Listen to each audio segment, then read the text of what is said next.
Hello folks from the Rocky Homestead. Fall is upon us. It finally fell. Or it's in the middle of falling anyway. And if you look behind me, you'll see some pretty little leaves.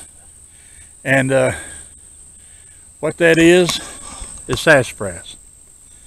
My wife is not feeling real good right now, and I thought that some sassafras tea would cheer her up and make her feel better. They claim it does help with the respiratory system and the sore throats and all that. So anyway, I'm going to show you this tree, and then I'm not going to show you digging it up because I've already dug some up. And but you just dig up the tree itself, and you sacrifice the roots. And the root you take and dry it for about a week or so, and then you clean it up, or you clean it up actually when you pull it, and then you strip the bark off of it and everything, and then let it dry. When you wash it and then let it dry, and then you can they say crush it. Well, I don't have much of a way of crushing it. I always just chipped it up in chips, and then put it in boiling water and boil it for a while. I couldn't tell you exactly how much. It's just however whenever the water looks right. Anyway, we're gonna get with it and see if we can't make some sassafras tea. I also add sugar to it too, make it taste better. Anyway, folks, this is the sassafras in the fall. It's got pretty leaves when they turn, and that's what the leaves look like. This is a pretty good size sassafras tree here.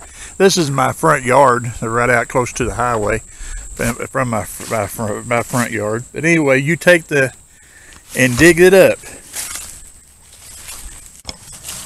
Anyway, you dig the root up. This is a pretty good size one. It's really too big. You want to find a more younger one to where it's easier to dig up. And I don't think I have any right here, unless I think that might be that. I think that's it right there. That's a young one there. You could dig it up down there. You dig it up and take the root and clean it up, strip off the bark, clean it up, wash it, then let it dry. I just set it on my countertop and let it dry for about a week or so, and then we'll take and boil it. There's old Luke. He has to come out here and see what's going on. No, it's not Luke, that's Vader. I'm getting to where I don't even know my own cats, I guess. There's Red. He's kind of hard to not remember the color of him. And that's Vader. Yeah, they had to show up. That's a red maple tree on the left of the flagpole. And that's a crepe myrtle there on the right, which is pretty too. Getting a lot of pretty leaves showing up here in the fall. And I always call this just my giant grass. I'm not even sure what the name of it is, but it's way up there. I measured it one day and it was 16 feet tall. That's a way up there. Okay folks, this is some of the sassafras root that I took and chopped it up for later use. Make some more sassafras tea later on, and it'll keep real good because all that goodness has dried up inside of that root. But when you boil it, it lets it out. I just chopped it up in pieces. That's the part I boil. Okay, you just get the water boiling, then you put the root in there, and you just let it simmer. And my camera is fogging up because of the heat. There, it's cleaning it out. Yep. You just let it simmer. I'm gonna let it simmer for, I don't know, probably another 10-15 minutes, and it's already been on there for, I don't know, about 10 or 15 minutes. Let it simmer good and get all the juices out of them roots.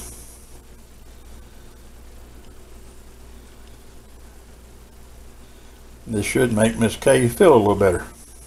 I did turn the heat up a little bit on it to where it would boil a little faster. I thought it needed to boil a little faster. Anyway, the tea will turn kind of a pinkish color. It's really pretty and it really tastes good. Okay, now I've turned it off to keep it from boiling, but I'm going to let it steep for a good 10 minutes or so. Then we'll pour it up. Okay, folks, the tea is soaked, steeped enough.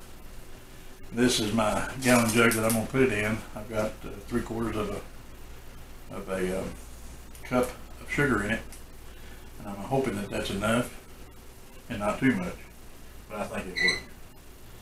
And I'm going to pour this through this strainer.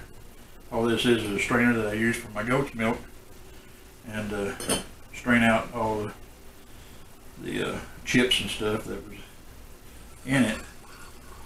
And that is a nice, beautiful little pink colored tea. Of course, this is in concentrated state, and that's why I'm putting it in a gallon jug, because it will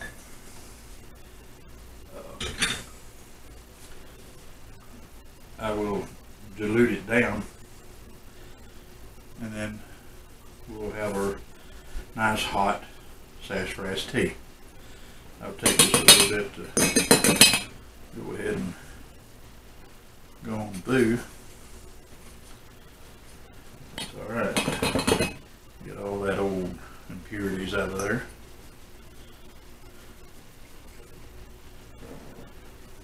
And that is very hot. Yeah. Something to handle it with. This paper towel and lay it down here. Set that there. Now we're going to take this and pour it inside this jug. I don't think it'll quite make a whole gallon. Put it in there.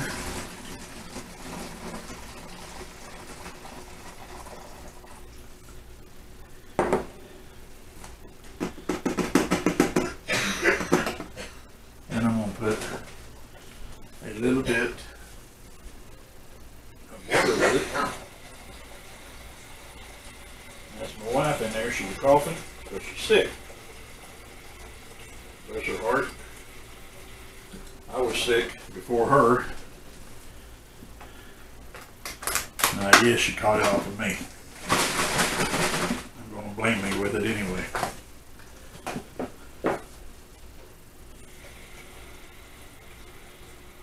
And I've done that just to shake up get all the sugar in there. Then we're going to see how that tastes right there. Okay, we're going to try it out. We're going to try it here.